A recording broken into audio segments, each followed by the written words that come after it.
Ghost population number two.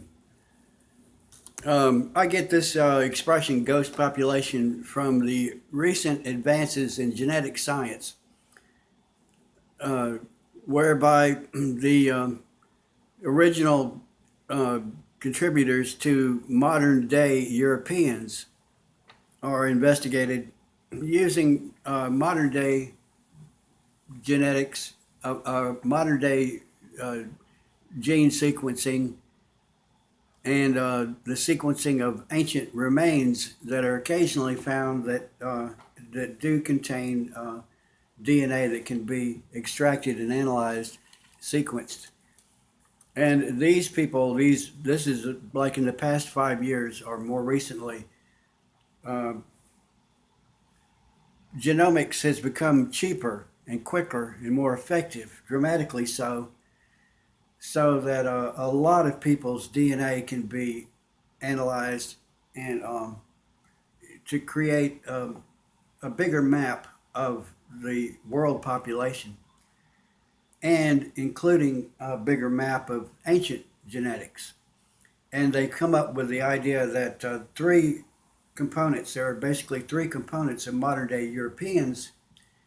And the component that was unknown by historians but found through genetics is the ghost population, which is believed to have originated in Eurasia, Europe slash Asia.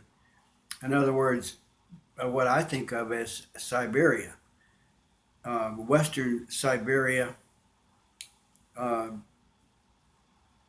would probably contain more Caucasoid people, and Eastern Siberia more Asiatic, Oriental um, people related to the Chinese and the Tibetans and the Mongolians and the Koreans and even the Vietnamese and the Cambodians and and to some extent some of the people of India or Pakistan, perhaps. I don't know. I have. They probably have not sequenced a bunch of people from Pakistan and India yet, but they've zeroed in on the Europeans and they've decided that a major component of the modern day European genetics uh, probably originated in Siberia. Siberia. All right. As I said earlier in the first video, uh, um, 5,000 years ago, everybody was in the Stone Age, including the Europeans. So it's not only the so called Indians that hunted with stone spear points and stone arrowheads, but everybody hunted with stone projectile points, including the people that became the modern day Europeans. And some of these people that contributed to modern day European genetic inheritance came from Siberia.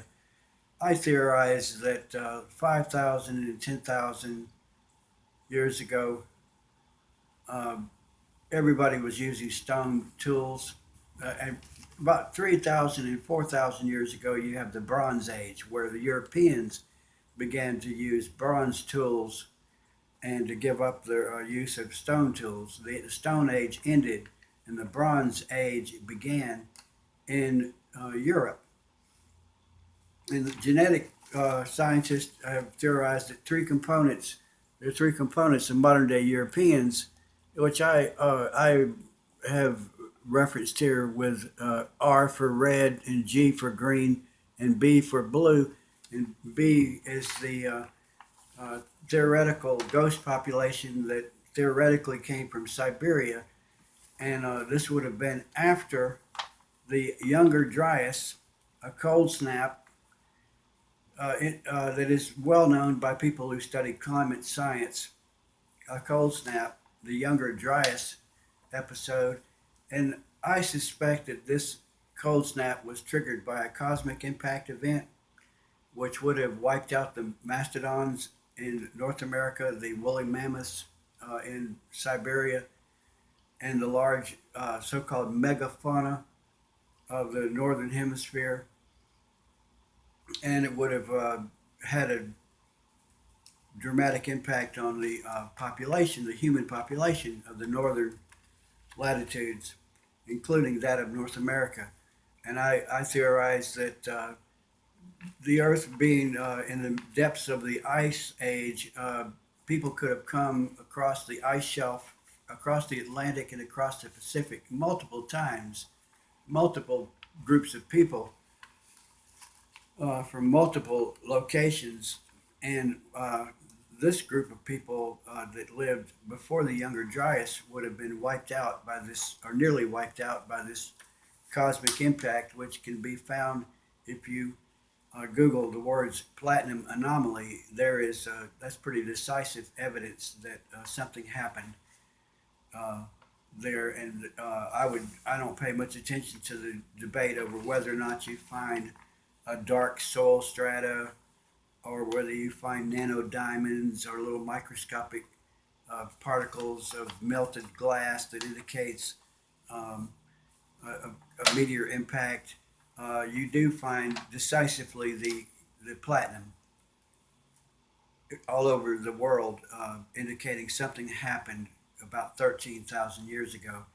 And this would have wiped out or nearly wiped out the original Native Americans of North America. And whoever came after the Younger Dryas episode impact, the Younger Dryas impact would have been a different group of people altogether.